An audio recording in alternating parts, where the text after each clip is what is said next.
Welcome. This is Faith Life. I'm your host, Andre Harris. I greet you in Jesus' love and Jesus' joy. I'd like to also give an honor to God, who is the author and finisher of our faith, the author of our salvation. And today, we would like to say thank you to the veterans of the United States military and the enlisted men and women for serving our great country. Today, I'm here celebrating Veterans Day with Andre Stover. Andre, could you give the audience a brief profile of who you are and what you did in the military versus what you do in the military now, please? My name is Andre Stover. I'm retired military, did 24 years in the United States Army, retired as a first sergeant.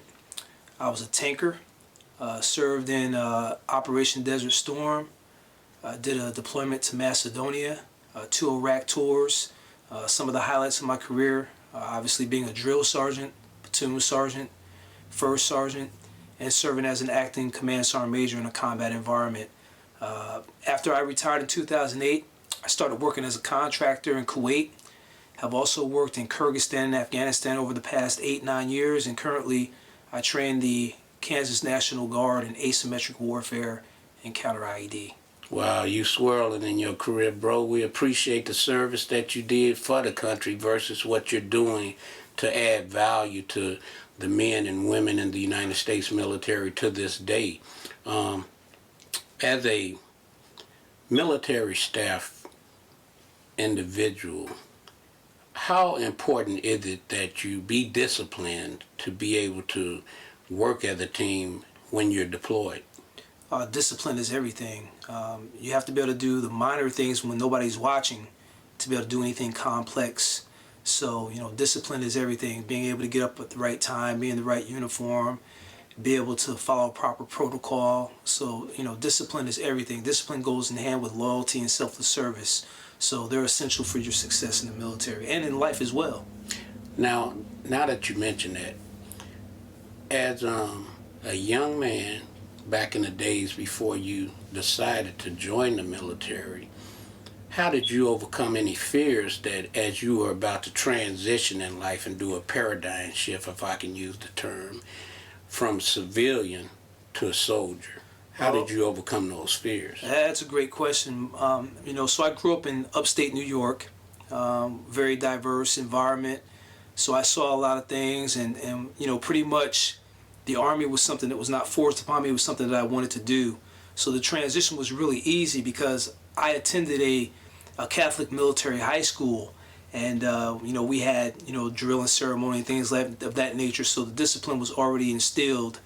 So the transition was pretty swift and easy. I was already in pretty good physical condition. It was just a matter of getting used to taking those orders constantly, especially during the basic training portion. But what I would just say to people are, you have to look to the future and realize what your end state, what your goals are based on what's going on right now. And that's kind of how I looked at it as a young man. Now, I know that after military life, there are many challenges that military staff that have retired, the veterans, that they face. How would you encourage or inspire a veteran versus someone that's enlisted in the military and a young person that's considering getting in the military to be able to, how shall I say, make those adjustments? I would tell people to leverage the pros and cons first of all. Obviously there's going to be some good days and there's going to be some bad days. I can tell you based on my experience, the good definitely outweighed the bad. Education is very important, whether you're in the military or not in the military. And obviously in the military you can go ahead and get a lot of education for free. So it's pretty important. As well as myself as a retiree, I was able to get my master's degree using the post 911 GI Bill. I mean, the Department of Defense paid for everything. So it was beautiful. I would just tell people to think about what they really want to do in their life, what adjustments they need to make to be a better person. The military will help you do that. For a person that's about to enter the military, it's just extremely important for you to identify what job you may want to go into and start preparing yourself mentally for some of the academic challenges that may lay ahead, because there's a lot of courses in the military that are not so easy. So you have to, have a lot of preparation, a lot of mental work. So I would just advise people to prepare for that. For veterans, I would say this: don't be afraid to reach out for help. Obviously, we've been in a state of war for a number of years now, and PTSD is a pretty formidable opponent for all of us. So I would tell veterans to not be afraid to ask someone for help, because years ago there was a stigma associated with PTSD, but now people are a lot more encouraging and responsive to that. So I would just say get the help that's necessary. Ensure that you're taking care of your health. Get enrolled into the VA program so that you can get your medical assistance, and just benefit from everything that will be offered to you as a veteran. You've given years of your life to serving our nation, so now it's time for you to reap some of the rewards of that. So that would be my advice to veterans. So, as you were swirling in the military, once you went in, what do you think the likelihood of you being able to succeed if they had started you at the very top versus from the basics? Nobody can go in at the top. I mean, there's just too much to learn. You have to have good mentors, good leaders that show you what right looks like.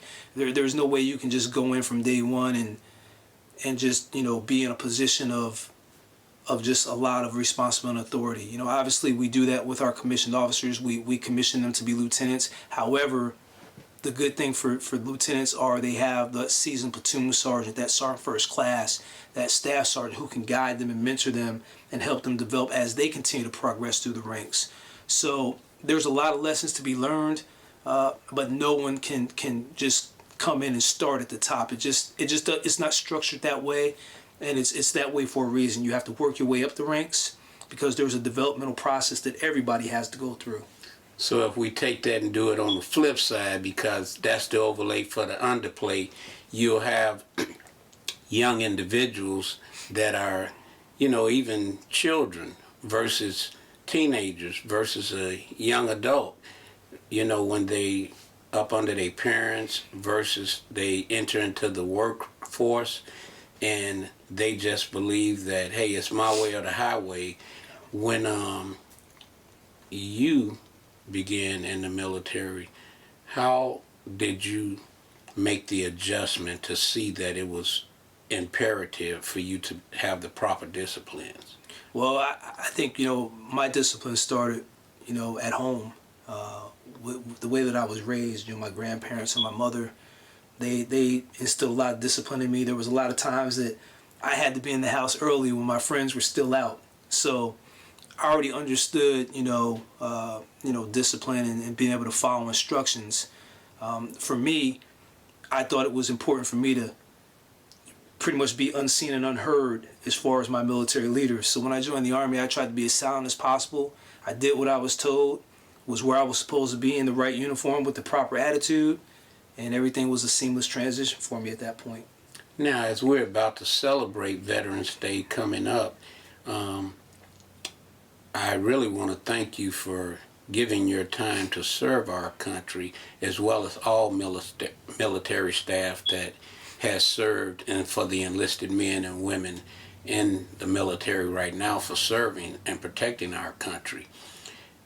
If you could give any type of inspiration or make a statement to inspire a young person that's struggling with being disciplined due to the fact that they weren't raised in a home where they had two parents, versus whether it was the father that raised the child or the mother that raised the child, which is common in society today, what would you tell that young person that's viewing this in particular show versus an adult that lacked that that example? Because you did mention the word mentor and leadership, and so if we could just have you to inspire through a statement or aspire someone that's struggling in life today because of emotional imbalance or just a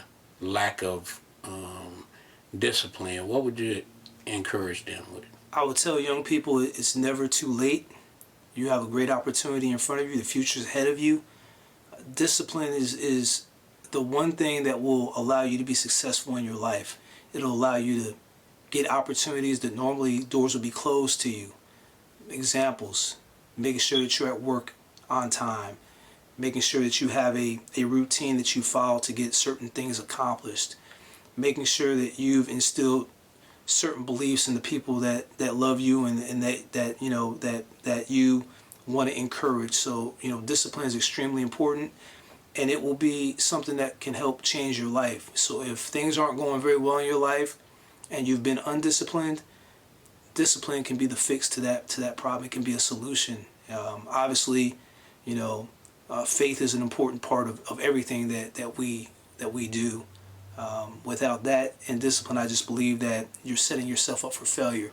So I would just encourage you to think about what it is that you want to achieve in life. What is it that you want to contribute to your community? How you best want to serve. So, we have to always look for something that's bigger than ourselves. So the way that we do that is through utilizing discipline properly. And are you a parent? I am. Do you have a daughter or a son? I have a daughter, yeah. And what's her name? Her name is Latasha. And by the way, what's your mom's name? My mother's name is Peggy. And so, as your mom was raising you, and then you did mention your grandparents as well, as they were raising you in the Big Apple, how often did your mom have to, get stern with you? Very rarely. I pretty much, knew the expectations, and I really never got any stern warnings. It was more of, hey, you need to do this, or don't do that. And it was like, yes, ma'am, no, sir, and I just moved on with it. So I really never had to get those stern warnings because, I realized that my parents, my grandparents were telling me things that maybe I didn't like at the time, but I knew for the future it was what was important that would develop me as a man. So I never really had any friction for that. Okay, so how did you begin, or when did you become to recognize that you had potential to become a person of value versus now adding value to others? How did you identify that? Oh wow, I think just being successful in school at an early age. I was fairly intelligent, so I did very well in school. I tailed off a little bit just because as you get a little older, you start getting to your early teens, you start getting that peer pressure. So I tailed off quite a bit. However, I was able to refocus, especially when I joined the military. That was the one turning point in my life that really got me on a straight and narrow. At the time that I was in the when I first joined the military in 1984, 3 years later I was supposed to get out of the Army, and at that time you could re-enlist pretty much up to the last day of your enlistment. And I called home and I had a conversation with my grandmother, and I said, Grandma, I'm ready to come home. I'm tired of the military. And she said, son, don't you leave the military. You stay there. You do what you're supposed to do, because great things will lay ahead for you. And that was the best advice that I probably have ever got in my life. So it appears that when you contacted your grandmother, she mentored you in a loving and compassionate way, not to where she was not wanting you to return home, but it appears that she forecast your future as far as recognizing potential in you to be able to succeed and continue on in the military, that you would be able to add value not only for yourself but also for the other enlisted men and women. Yeah, absolutely. Absolutely. There's nobody that wanted me to be home more than my grandmother, but she realized that there are better things out there for me. That was awesome insight for her to give to you, that in particular phone call. Yeah. Now, when it comes to managing the environment or the unit that you're working with right now, how important is it for you to be able to recognize the potential that each soldier has to be able to help them to excel and recognize their own potential within them, thus allowing them to be able to, at some point, release that potential and then maximize it? I just think that anybody who wears the uniform has potential. Some are more able than others. However, through training, we can correct a lot of those deficiencies. The way that I'm successful is the fact that I've been there, I've done it, I've seen things that work, things that don't work. So I'm able to relay that information, and they're very receptive to that because they respect the fact that, I'm a retiree and I'm still working with soldiers and I still love doing what I do. So, it brings out the best in me, and in turn, it allows me to give them everything that I can give them, and they can feel that. So they, in return, want to give me their best. So that's kind of how it plays out. And not only are you adding value to them, but you're helping them to set themselves up to succeed so that they could leave a legacy to their loved ones as well. Oh, absolutely. That's proper. Now, Andre, when it comes to a lot of veterans and maybe some enlisted men and women in the military today, facing financial challenges or any sort of challenge, how would you encourage them to refocus or reinvent themselves? With that being said, if they're still enlisted, not, how shall I say, modifying the disciplines that they're being taught, because that's basic and that's what they need. But when it comes to helping them to, kind of buckle down and save money and be good managers versus a veteran that may be struggling financially, how he could modify or she could modify her financial situation. What compassionate advice would you give them? Well, I would tell, young people, just like I talked to my daughter years ago, that if you just take a small percentage of your check and just throw it away, put it into some type of savings or some type of mutual fund, 20, 30 years from now, you've got a nice chunk of change in the bank. So that's something to think about. As young people, we want it all right now. We want to be able to grab it and touch it. And it just doesn't work that way. So you gotta think about a rainy day. You gotta think about the future. You gotta think about the fact that you're gonna have a family one day. You're gonna have kids that are gonna be going to college. So, we have to be able to make those small sacrifices so we can make those future investments. For veterans, there's a lot of different outlets that can help you get assistance. So I would encourage them to go to their, local, once again, the local VA communities, all the different services that are open to us. Maybe get some financial planning guidance. Maybe work with the bank that they're actually with to see what type of investment opportunities they could get. Maybe even a small loan to help them do some type of debt reconsolidation. But there's so many tools that are out there. We just have to do our research, just like we did when we were in the military. Just have to do your research and figure out what's best for you. So in other words, you're encouraging a viewer, don't look for a miracle, but to actually, do the legwork. Like a farmer, when he plants a seed, he doesn't stand over that seed, but he does go back out and cultivate that field to make sure that the seed and his crop is getting the proper nutrients, thus, allowing him to reap a harvest in the near future. Absolutely. Cool. Absolutely. You got to Cool. do the work. Amen. And so, as you transitioned when you retired versus when you were hired on as a consultant, did you see any of the men and women that you served with struggling? And if they were viewing this in particular video, how would you inspire them to reinvent themselves? I had some people that were struggling, but the beauty was there were so many people they could reach out to that they actually did it, and we gave them some advice and encouraged them to do certain things. Just like I said earlier, you can't be afraid to ask for help. We can't do anything by ourselves. That's the beauty of the military. It's a team. We depend on one another. We put our lives in the hands of one another. So those same people that you trusted with your life in a combat environment are the same people that you can trust to assist you in getting the help that you need. So there's a lot of outlets. You just can't be afraid to open up and to talk about some of the issues that you may be going through, whether it's, personal, whether it's financial, whether you're just not having a good, time and you're feeling bad about yourself.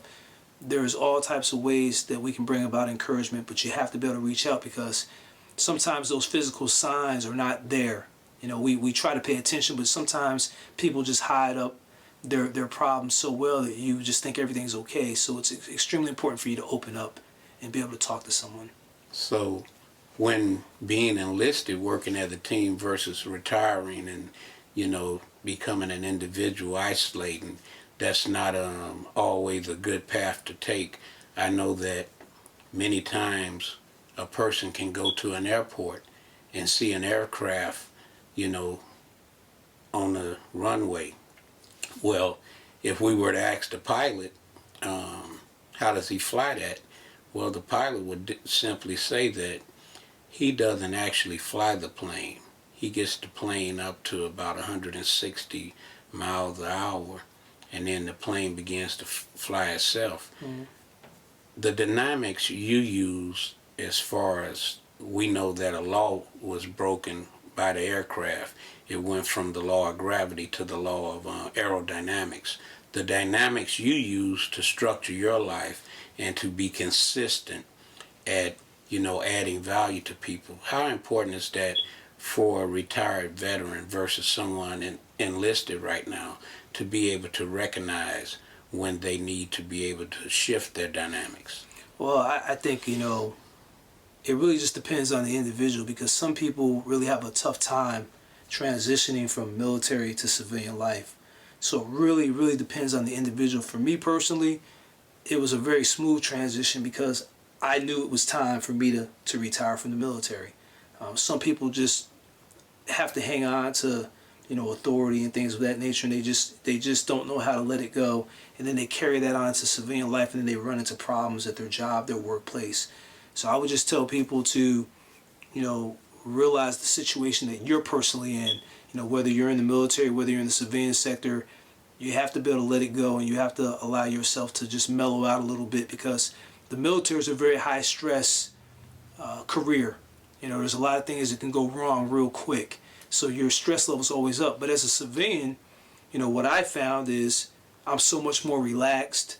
I'm able to really, and not that I did not enjoy my life while I was in the military, but now I'm really able to just sit back and enjoy things in a different manner. My perspective has totally changed. I'm not worrying about 150 soldiers under my charge now.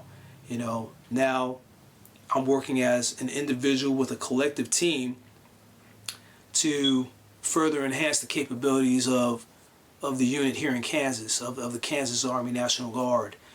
So it's a lot more, I would say, it's a lot more stress-free, and I'm just enjoying it so much because, I've been retired for 11 years, and I told a soldier the other day that was calling me sir, I said, listen, I've been retired for 11 years, so I really enjoy for people to use my first name instead of calling me by a title.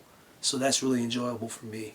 So when you recognize that it's always good to treat another individual as a human being versus them recognizing your title, when you say it like that, how important is it for a veteran to recognize where their passion is at versus, sitting in the boat of mediocrity and not changing the dynamics of their life because, as you said, each individual is different. Yeah. But if we're compassionate about something, do you think that's a seed telling us to look into that in particular area we're compassionate and thus transition into that mode to modify where we're sitting at from being in the boat of mediocrity and, excelling further in life? Well, I believe that if there's something you're passionate about and that's something that you want to do, then it's not really a job for you because you enjoy it, you love it. So it's like you're doing something just like an NBA basketball player, all right?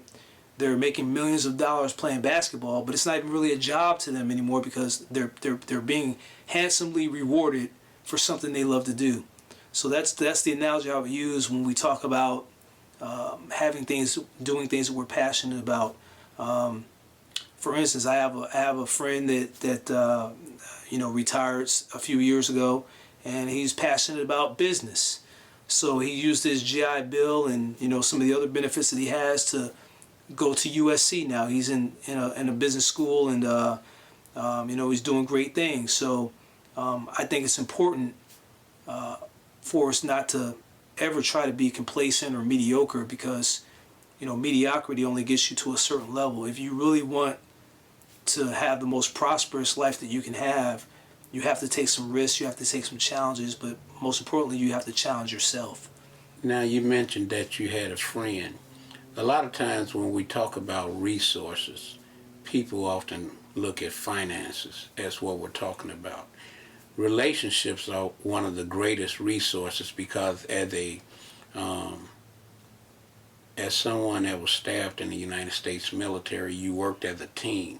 And so that meant you developed relationships, you cultivated wholesome, healthy principles that helped you all govern those relationships. Mm-hmm. Now, as a veteran is sitting and watching this in particular video, how would you compassionately, whether it's a male or a female, inspire them to get back on the team aspect of everything versus trying to do it on their own? Well, I would just tell them to refer back to their service and think about how collectively we were able to achieve all the things that we achieved together. As an individual, you're going to be very limited. There's only certain things that you're going to be able to do on your own. But if you want to fully embrace the potential of everything that you can do and everything that you can accomplish, you have to include other people in it.